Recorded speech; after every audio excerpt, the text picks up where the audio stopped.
ಎಲ್ರಿಗೂ ಪ್ರೀತಿ ನಮಸ್ಕಾರ ಹೇಳ್ತಾ ಈ ಲಾಗ್ಗೆ ಹೆಮ್ಮೆಯಿಂದ ಸ್ವಾಗತನ ಮಾಡ್ತಿದ್ದೀನಿ.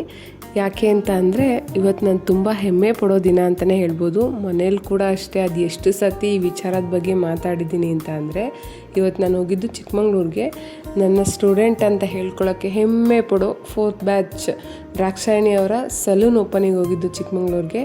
ಅದು ಎಷ್ಟು ಚೆನ್ನಾಗಿ ಇಂಟ್ರೊಡ್ಯೂಸ್ ಮಾಡಿದ್ರು ಗೊತ್ತಾ ನನ್ನ. ನಮಸ್ತೆ.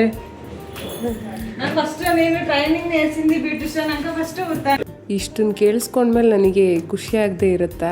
ಇದನ್ನು ಹೇಳ್ತಿದ್ರೆ ನಿಜವಾಗ್ಲೂ ಖುಷಿ ಆಯಿತು ನನಗೆ. ಅವ್ರು ಫಸ್ಟ್ ಟೈಮ್ ನಾವು ಥ್ರೆಡ್ ಕೊಟ್ಟಿದ್ದನ್ನು ರೆಸ್ಪೆಕ್ಟ್ ಮಾಡಿದ್ರು.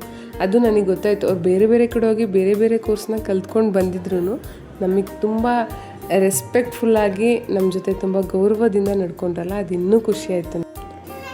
ಅದರಲ್ಲೂ ಈ ವಿಚಾರ ಅಂತೂ ನನಗೆ ನಿಜವಾಗ್ಲೂ ಆನಂದ ಬಾಷ್ಪ ಅಂತಲೇ ಹೇಳ್ಬೋದು. ನನ್ನ ಸ್ಟೂಡೆಂಟ್ ಅವ್ರು ನನ್ನ ಕಾಲಿಗೆ ಮುಟ್ಟಿ ನಮಸ್ಕಾರ ಮಾಡಿದ್ದಿತ್ತಲ್ಲ, ಅದಂತೂ ಇನ್ನೂ ಅದೊಂಥರ ಖುಷಿನೋ ಫೀಲೋ ಅದೇನೋ ಗೊತ್ತಿಲ್ಲ, ಅದು ಇನ್ನೊಂಥರ ಅವ್ರ ಅಟ್ಯಾಚ್ಮೆಂಟ್ ಜಾಸ್ತಿ ಆಯಿತು ಅಂತಲೇ ಹೇಳ್ಬೋದು. ದೇವರು ಅವ್ರಿಗೆ ಒಳ್ಳೇದು ಮಾಡಲಿ, ಅವ್ರು ಮುಟ್ಟಿದ್ದೆಲ್ಲ ಚಿನ್ನ ಆಗಲಿ ಅಂತ ಕೆಲವೊಂದು ಟಿಪ್ಸ್ಗಳನ್ನ ಕೊಟ್ಟು ಅವ್ರಿಗೆ ಒಳ್ಳೇದಾಗಲಿ ಅಂತ ಮತ್ತೊಮ್ಮೆ ಹೇಳ್ತಾ